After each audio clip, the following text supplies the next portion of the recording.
Amelia and I had shared one womb, one face, and one life for 26 years. That isn't just a figure of speech.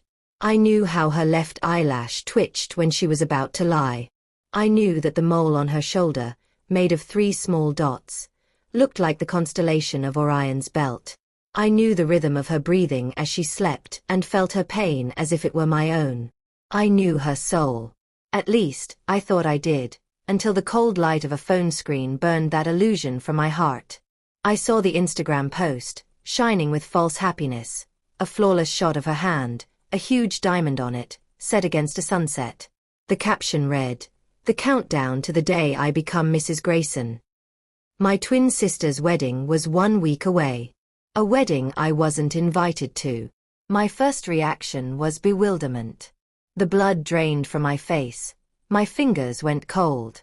It had to be a mistake. A stupid, cruel joke. Maybe the invitation got lost in the mail. Maybe she wanted to tell me in person. I clung to these pathetic hopes as I drove to her pre-wedding dinner at the country club, clutching a gift in my sweaty palm. A silver heart-shaped locket with our baby pictures inside, which I had ordered months ago, anticipating her joy. I walked into the hall, filled with quiet laughter and the clinking of glasses. Everything was in pastel shades, just as Amelia loved. And then I saw her. She stood in the center of a circle of her new, shiny friends, and when she turned, her face twisted. But not with surprise. With pure, undisguised anger. "Olivia, what are you doing here?" she hissed, her voice like venom. Her perfect fiancé, Jonathan, standing beside her, shot me a look one gives to dirt stuck to the sole of an expensive shoe. In front of all those people in cashmere and silk, their faces expressing bored contempt, she grabbed my elbow and dragged me toward the exit. Her grip was like iron. "I won't let your envy and your poverty ruin the most important day of my life." She threw at my back before the heavy oak door slammed shut, cutting me off from her new, perfect life. Envy. Poverty. I was a curator at a small but respected art gallery. My apartment was modest, but every item in it was chosen with love. My poverty was that I valued authenticity over price tags, and my envy was the horror of watching my sister, my other half, transform into a cold, calculating copy of her fiancé, losing everything that made her Amelia. That night, sitting on the floor of my small apartment, I cried. These weren't quiet tears. They were convulsive, suffocating sobs that tore me apart from the inside. I wasn't mourning a lost invitation. I was mourning 26 years of a shared life that seemed to have been erased and invalidated. I looked at our reflection in the dark window. One face for the two of us, but now it belonged to a stranger. And somewhere between 3 and 4 in the morning, the tears dried up. The void left by grief began to fill with something cold, hard, and sharp. It was an icy, crystal-clear calculation. She wants a perfect day? She wants to erase me from her life in disgrace? Fine. I would come to her wedding. But not as a guest, not even as a shadow. I would come as a verdict. She didn't just not invite her sister. She had created a monster. And this monster was going to give her the wedding she truly deserved. The next 6 days turned into a cold, methodical preparation for war. My apartment, usually filled with the scent of oil paints and old books, became an operations headquarters. The walls were covered with printouts of the Grayson estate plans, guest lists, and a minute-by-minute schedule of the wedding day. Amelia's love for showing off and being in the public had always been her Achilles heel. Their wedding website was a treasure trove of information. My revenge couldn't be crude. No shouting, no scenes, no broken dishes. That would be her level, not mine. My revenge had to be as elegant as a surgeon's scalpel, slicing with a precise movement to expose the rot beneath the perfect, gleaming skin. I wasn't going to destroy the day, but the illusion itself, the house of cards upon which Amelia was so diligently building her new life. My plan was a perfect tragedy in 5 acts. I remembered an incident from our childhood. We were 15, and at the school dance, someone gave Amelia a bouquet of stargazer lilies. Half an hour later, her perfect face was covered in red blotches. Her eyes were swollen and streaming. She spent the rest of the evening crying in the bathroom. It wasn't a life-threatening allergy, but a cosmetic nightmare, striking right at her vanity. I checked her florist's website, only hypoallergenic orchids and roses. But I knew that hundreds of flowers would be delivered to the estate the day before the wedding. All that was needed was a small adjustment to the bouquets on the main table. The first dance. Of course, they had chosen some sappy, faceless Ed Sheeran ballad. But deep within my hard drive, I had something far more valuable. A recording, made on a cheap microphone when we were 13. We were obsessed with some boy band and wrote our own love song, dedicated to the lead singer. We called it, Fluffy Bunny of My Heart. The lyrics were atrocious, and our off-key voices were so shrill they could have shattered glass. Amelia would have burned the original cassette if she knew I had digitized it. It was our secret, shameful treasure. Now, it would become her public humiliation. Amelia was obsessed with control. Every napkin, every fork had to be placed exactly according to her script. And here, our shared face became my ultimate weapon. I could become her for a moment. Put on a mask of confidence, copy the authoritative notes in her voice, and give a few quick, contradictory orders to the staff. Switch the place cards on the tables, seating Jonathan's snobbish mother, who boasted of her lineage going back 7 generations, next to our eccentric Uncle Bob, who believed veganism was a conspiracy by intelligence agencies and loudly shared his theory with everyone. Tell the catering service that the time for serving the main course had been pushed back an hour. These would be small but painful pricks that would turn a perfectly tuned machine into uncontrollable chaos. This was my final, crushing blow. Jonathan Grayson, heir to the Grayson steel empire, as he proudly called himself. He had always looked down on me, as if I were unworthy of even breathing the same air as his queen. But something about his polished story had always seemed fake to me. That week, I didn't sleep. Fueled by black coffee and cold fury, I spent my nights transforming into a private investigator. I dug. And I found it. There was no century-old Grayson steel empire. His father, Arthur Grimes, had owned a small metal fabrication company in Akron, Ohio, which went bankrupt with a bang 5 years ago. Jonathan was just a manager at an investment fund who had made some good investments in a couple of startups.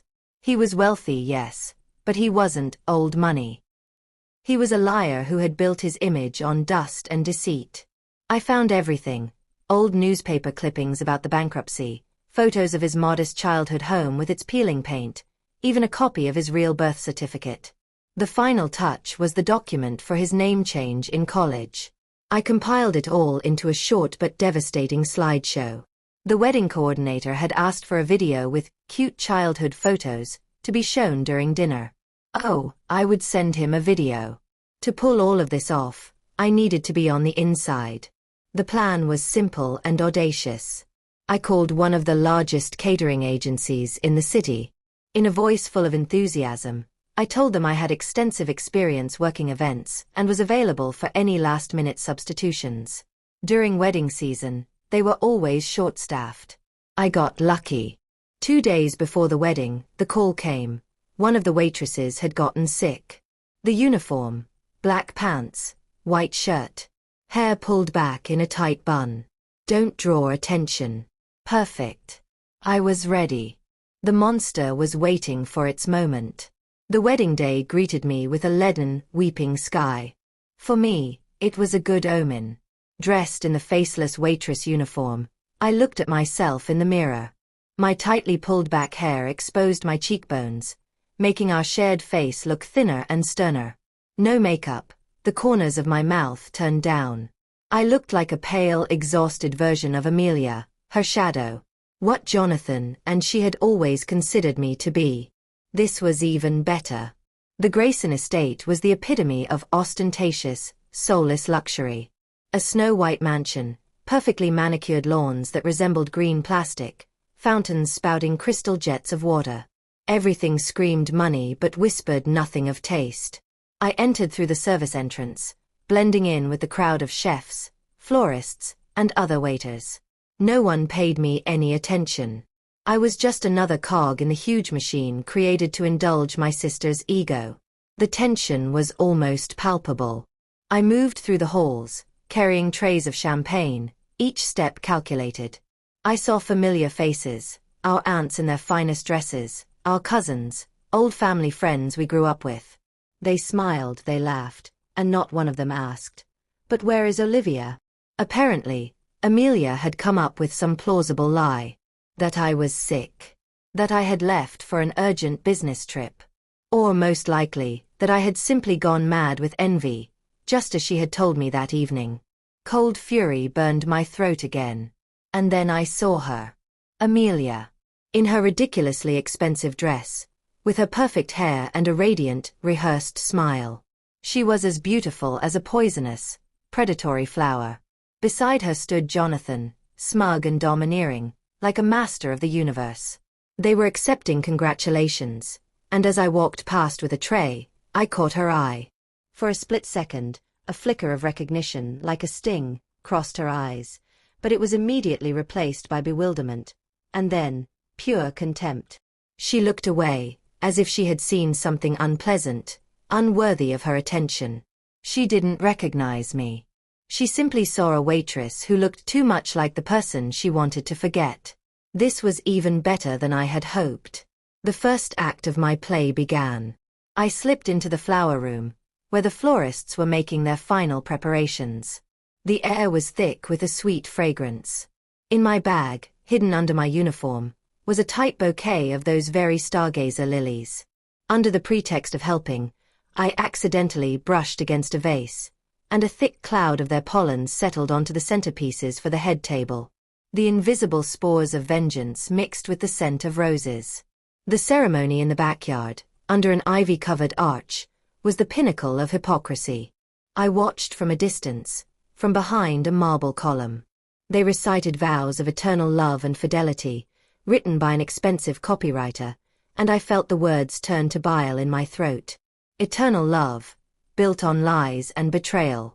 When the guests moved into the enormous, crystal-adorned ballroom, my plan began to unfold. Amelia was the first to sneeze. At first, it was barely noticeable, a delicate achoo into a lace handkerchief. Then another, and another. I saw her subtly rubbing her eyes, trying not to smudge her expertly applied eyeshadow. By the time the appetizers were served, her nose had turned red, and her eyes had started to water. Jonathan shot her short, irritated glances. His perfect porcelain bride was beginning to lose her pristine finish. Next came the seating chaos. Before the banquet began, I had discreetly swapped a few place cards. Jonathan's mother, a prim lady in pearls, found herself with unconcealed horror next to our Uncle Bob, who was already loudly lecturing her on the benefits of urine therapy for one's complexion. An awkward commotion arose as guests tried to switch seats, and the venue manager rushed around with apologies. Amelia shot withering glares at the staff, her face now blotched with faint red patches. The crescendo was building. It was time for the first dance. The DJ, a young guy I had spotted earlier, announced, "And now, the first dance for Mr. and Mrs. Grayson." Amelia, dabbing her eyes, forced a smile and stepped onto the dance floor. Jonathan led her, and the first chords of their sappy ballad began to play. I held my breath. I had given my flash drive to the DJ 5 minutes earlier, telling him it was a special version from the bride, a surprise for the groom. And then, 10 seconds into the gentle melody, there was a screech, and then a shrill teenage voice, mine and Amelia's, blared from the speakers. "Oh, fluffy bunny of my heart, your eyes are like 2 diamonds. I love you more than pepperoni pizza." The room froze. The music boomed, off-key and ridiculously silly. Amelia's face went through all the stages from shock to deathly pale, then flooded with a deep, ugly crimson blush. Jonathan dropped her hand as if he'd been burned. The guests exchanged bewildered glances. Some of the younger ones couldn't help but snicker. The DJ frantically jabbed at buttons, but the track seemed to play for an eternity. The perfect romantic moment wasn't just ruined, it was obliterated, replaced by a farce from our shared, buried past. But the main blow was yet to come. During dinner, when the guests had somewhat recovered from the shock, the lights dimmed. Photos appeared on the large screens on either side of the hall. At first, everything went according to plan. Cute childhood photos of Amelia, their staged couple shots. Amelia breathed a sigh of relief, thinking the worst was over. And then the screen flickered. A faded photo of a modest two-story house with peeling paint appeared. The caption, "The Grimes Family Home, Akron, Ohio." The next slide, a newspaper clipping. Grimes Metalworks declares bankruptcy. Then, a photo of a young, awkward Jonathan in an ill-fitting suit, with the caption Jonathan Grimes, high school graduate. And the final chord, a scan of his legal name change document. A dead, ringing silence fell over the hall. I saw Jonathan's face turn into a stone mask. His parents, sitting at a table, seemed to shrink, becoming half their size. Amelia's gaze darted from the screen to her husband, and in her eyes was the pure, animal terror of realization. She hadn't married an empire. She had married a fraud. Her entire new, glittering life, for which she had betrayed me, was a fake. Someone in the hall coughed nervously, and the silence exploded into a roar of whispers. The perfect wedding had turned into a public humiliation. I knew she would find me. In the midst of the chaos, as the guests murmured in confusion and Jonathan was hissing angrily at the coordinator, I stepped into the empty corridor leading to the kitchen. I waited, leaning against the cold wall. The door flew open, and Amelia burst into the hallway.